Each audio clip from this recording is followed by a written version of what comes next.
Good afternoon and welcome to the Wall Street Crossover Show, sponsored by Admiral Markets and co-presented with its market commentator, Darren Sinden. Good afternoon, Zach. Good afternoon. How are you today? Yeah, not too bad, thank you. What are we looking at? 8 in a row on the FTSE if we close below 6,400 on the downside? Yes. I think you're right there. I think you said before we came in here that 9 was the number. There's some sort of DeMark level, or I can't remember, some sort of indicator which relies on 9 in a row being the worst you can get. Okay. Effectively. No, you are right to draw attention to that, and actually he's looking quite ugly now as far as equity markets are concerned. On that sort of week-long view, but FTSE's probably got off a bit lighter recently than other markets. Is possibly playing a bit of catch-up because the mining-ish stories are coming home to roost. But it's not too clever in the DAX either at the moment. No, but I think the FTSE seems to catch pneumonia when other markets have a cold on occasion, and this seems to be one of them. One of the more sort of grumpy markets. Well, it's been very sectorally biased, isn't it? Miners have had an undue influence in the past. Financials are another big sector. Oil and gas, of course, has a huge weighting too. So that might be behind some of the negativity. Right. Well, let's go on to the presentation of the slides you brought in today. Okay, so looking here, obviously, as ever, at data released over the European session, but we'll start with the story we can't really ignore, the continuing turmoil in China. News out overnight that the yuan, the Chinese currency, will not now be an IMF reserve currency, or SDR, special drawing right, or part of the basket at least, for at least a year. So they've got to wait till September 2016, it seems, before they've got another chance to be considered for that. Coincidentally, probably not driven by that news, but Shanghai equities fell by a further 3.4% today. Thinking there of the Shanghai China A shares. It was quite a volatile session, and again a further leg downward. Back into Europe proper. German PPI producer price index numbers out for July. This is, if you like, a measure of factory inflation. We've got the month-on-month figure, flatline, completely dead, nothing happening, 0.0%. It came in at slightly better, mind you, than the forecast for a negative 0.1%, and indeed the prior read of the same number. But really, if you look back over the history of this data, it's been flatlining as an indicator since March 2015. Obviously, it's one of the things, perhaps, that the QE might have been thought likely to stimulate, a way of getting inflation going by factory prices rising. That isn't happening, and I think the truth is that weaker commodity prices and are just pushing inflation at all levels into a flat line or negative territory. In the UK, we had retail sales data out for July. We'll look first at the year-on-year number, up 4.2%, still quite healthy, but below the forecast level of plus 4.4%, and back in line with June's figure of plus 4.2%.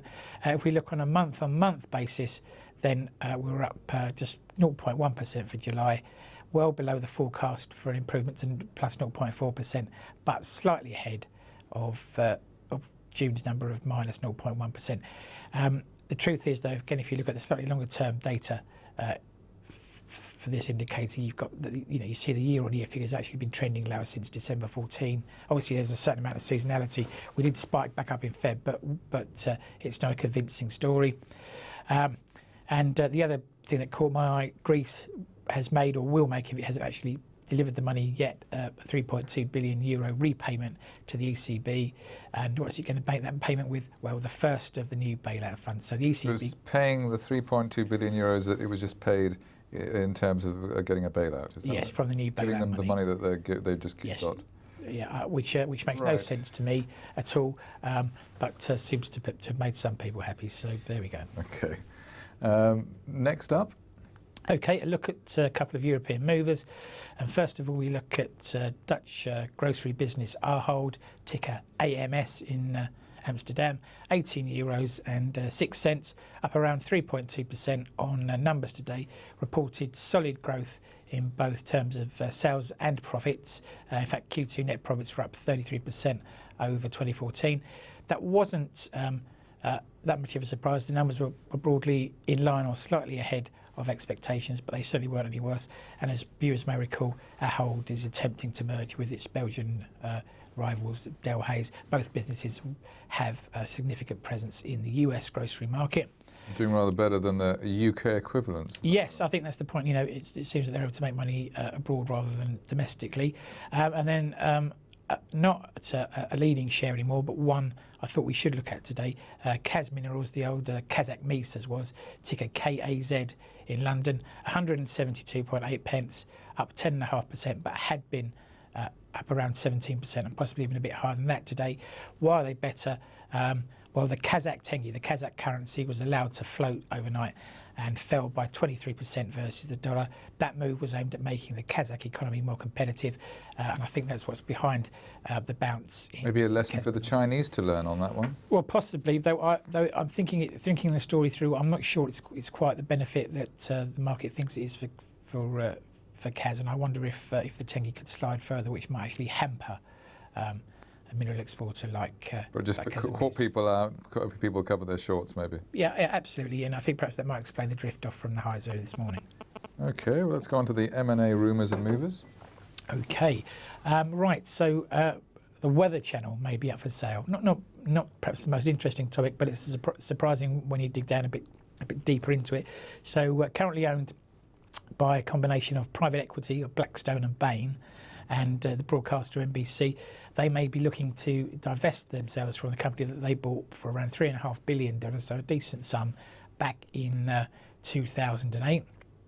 There's no likelihood of a deal to be done imminently, but the sale price would probably just be a fraction over $3 billion, but not probably as much as the $3.5 billion that the company's paid back in 2008. They've engaged Morgan Stanley and a bank I've not come across before, PJT, a boutique investment bank, to advise the owners. Just to give people a flavour of what's up for grabs, the Weather Channel is available to more than 96 million US households.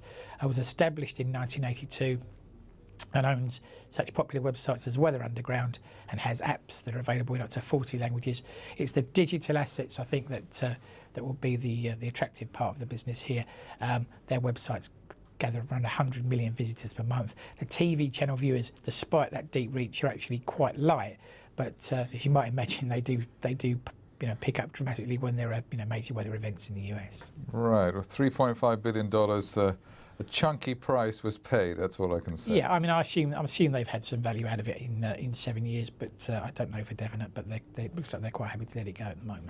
Right. Okay. Let's move along and up to the US data points. Okay, slightly fuller calendar today. First of all, the Philadelphia Fed survey, another one of the regional Fed surveys that we know and love. Forecast read here today of 7.5, up from the previous 5.7. This is an August number. The sharp jump in June's figures to 15.2 was a surprise. I don't think we're expecting fireworks quite like that, but the forecast range is pretty wide, between 5 and 10.5. So we've averaged out at 7.5, but it's one of those numbers that you can never be too certain about.